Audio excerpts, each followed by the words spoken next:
حضرت امام اوزاعی رحمۃ اللہ علیہ محدث شام ہیں، ان کا نام آپ نے بار بار سنا بھی ہوگا۔ ان کا مقولہ ہے کہ صحابہ کرام رضی اللہ تعالی عنہم اور تابعین جب جمع ہوتے تھے تو اکثر آپس میں 5 باتوں کی تلقین کرتے تھے۔ نمبر 1 لزوم الجماعہ، نمبر 2 اتباع السنہ، نمبر 3 عمارت المسجد، نمبر 4 تلاوت القرآن، نمبر 5 المجاہدۃ فی سبیل اللہ۔ لزوم الجماعہ کا مطلب یہ ہے کہ امت کے جو اجماعی نظریات ہیں، ہر زمانے میں جو اہل حق کی فکر ہے، ان کے اقوال ہیں، ان کی آراء ہیں، آدمی اس پر جمع رہے، اپنی رائے الگ سے قائم کر کے اور اس کو چلانے کی کوشش نہ کرے۔ یہ ہے مطلب لزوم الجماعہ کا۔ اس لیے کہ اللہ تعالیٰ نے اس امت کی بقا کا انتظام اسی طرح فرمایا ہے کہ یہ امت کبھی گمراہی پر جمع نہیں ہو سکتی، اور کوئی شاذ بات امت میں چل نہیں سکتی، چاہے کہنے والا کتنا ہی اہم آدمی کیوں نہ رہا ہو، مگر اگر وہ غلط بات کہتا ہے تو اس پر نکیر کرنے والے کھڑے ہو جاتے ہیں اور صحیح رخ پر دین کو پھر لے آتے ہیں۔ تو ہماری عزت اسی میں ہے کہ ہم اپنے اکابر کے جو نظریات ہیں، اور وہ یقیناً کتاب و سنت سے مستفاد ہیں، جو اجماعی نظریات ہیں، فکر ہیں، ہم اس پر قائم رہیں۔ یاد رکھیے گا کہ ایک عالم کے لیے سب سے بڑی بے عزتی کی بات اگر کوئی ہو سکتی ہے تو وہ یہ ہے کہ اس کی طرف کسی گمراہی کی نسبت ہو جائے۔ اس سے بڑی بے عزتی کسی عالم کے لیے کچھ نہیں ہو سکتی۔ جو علم کی دولت سے مالا مال نہیں ہے وہ کچھ بھی کہہ دے، اس کی بات پہ نہ کوئی توجہ دیتا ہے بلکہ اسے معذور سمجھا جاتا ہے۔ لیکن عالم دین اگر کسی گمراہی کی بات پر چلتا ہے، اس کی طرف گمراہی کی نسبت ہوتی ہے، یہ بہت بڑی اس کے لیے بے عزتی کی بات ہوتی ہے۔ ہم سب کو ایسی باتوں سے بچنا ہے، ہم کتنے ہی فطین و ذہین کیوں نہ ہوں، اپنی جماعت کے نظریات سے، اہل سنت والجماعت کے نظریات سے ہرگز ہم ادھر ادھر 1 انچ بھی نہ ہٹے۔ لزوم الجماعہ یہ ہمارا عزم ہونا چاہیے۔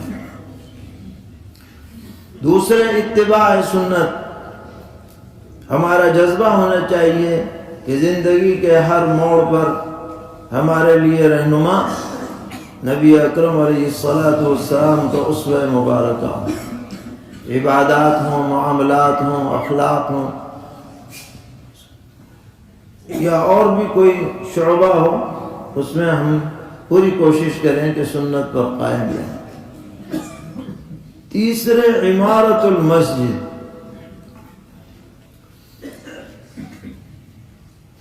ایک عالم دین اپنے گاؤں میں جائے یا کسی ادارے میں رہے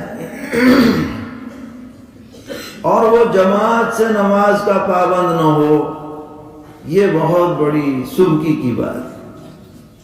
بلا عذر وہ جماعت کو چھوڑے، اس کا مسجد سے ربط نہ ہو، تو وہ عالم کس بات کا ہے؟ عوام کو اگر 1 درجے میں مسجد میں آنا چاہیے تو علماء کو ان سے 100 گنا زیادہ مسجد سے اپنی وابستگی رکھنی چاہیے۔ مسجد اللہ کا گھر ہے، مسجد فرشتوں کا مرکز ہے، مسجد دین کا مرکز ہے۔ عالم مسجد سے جڑے گا تو ظاہر سی بات ہے کہ جو نمازی ہیں ان سے بھی جڑے گا۔ کسی کو مسئلہ پوچھنا ہوگا وہ مسئلہ پوچھے گا، کوئی اپنی ضرورت پوچھنا چاہے گا۔ گھر میں آنے میں تکلف آدمی کو ہوتا ہے، مسجد میں جانے میں کوئی تکلف نہیں، کوئی پابندی نہیں۔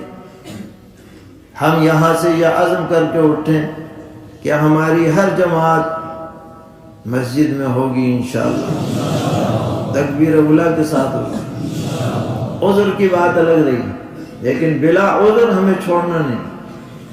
سفر میں بھی ہم کہیں جا کر کے قیام کریں، پہلے پوچھیں بھئی مسجد کہاں ہے، بلا وجہ قیام گاہ پہ نماز نہ پڑھیں۔ سب کو پتہ رہے کہ یہ جماعت کا اہتمام کرتے ہیں۔ ہمارے اکابر کی یہ خاص خوبی رہی ہے کہ جہاں بھی رہے جماعت کی نماز کا اہتمام، مسجد کی جماعت کا اہتمام یہ رہنا چاہیے، عمارت المسجد۔ اور چوتھے نمبر پر تلاوت القرآن۔ ماشاءاللہ آپ نے قرآن پاک کا ترجمہ بھی پڑھ لیا، تفسیر بھی پڑھ لی، اور یہ جو تمام احادیث پڑھی گئیں یہ بھی قرآن ہی کی تفسیر ہی تو ہے، اور کیا ہے۔ تو اب قرآن پاک کی تلاوت کا بھی ہم اہتمام کریں۔ جو حفاظ کرام ہیں پابندی سے روزانہ پورے سال کچھ حصہ پڑھنے کا معمول بنائیں، چاہے وہ الگ سے تلاوت کی شکل میں ہو یا نماز کے ساتھ اسے جوڑ لیں تو اور بہتر ہے۔ اگر آدمی ایک ایک رکوع بھی پڑھے سنن و نوافل میں تو 1-1.5 پارہ بہت آسانی سے ہو سکتا ہے، کوئی مشکل نہیں، نہ بوجھ پڑے گا نہ الگ سے یاد کرنا پڑے گا۔ اس کا بھی عزم کریں۔ جو حفاظ نہیں ہے، ناظرہ خواہ ہیں، وہ ویسے پڑھیں، 1 پارہ 2 پارہ، صبح کے وقت میں، رات کے وقت میں، جو بھی ہو، تلاوت کا اہتمام ہونا چاہیے۔ حدیث آپ نے پڑھی ہے کہ اللہ تعالیٰ کا قرب سب سے زیادہ اگر کسی چیز سے ہو سکتا ہے تو وہ قرآن پاک ہے۔ قرآن پاک میں اشتغال ہونا چاہیے۔ اور 5ویں چیز ہے اللہ کے راستے میں مجاہدہ۔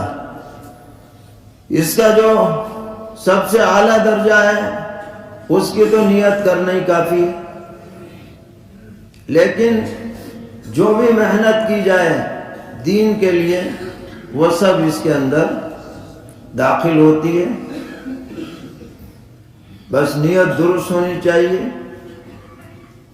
اس کے لیے کوئی بھی مجاہدہ کرنا پڑے، جانی مالی قربانی دینی پڑے، اس سے دریغ نہیں ہونا چاہیے۔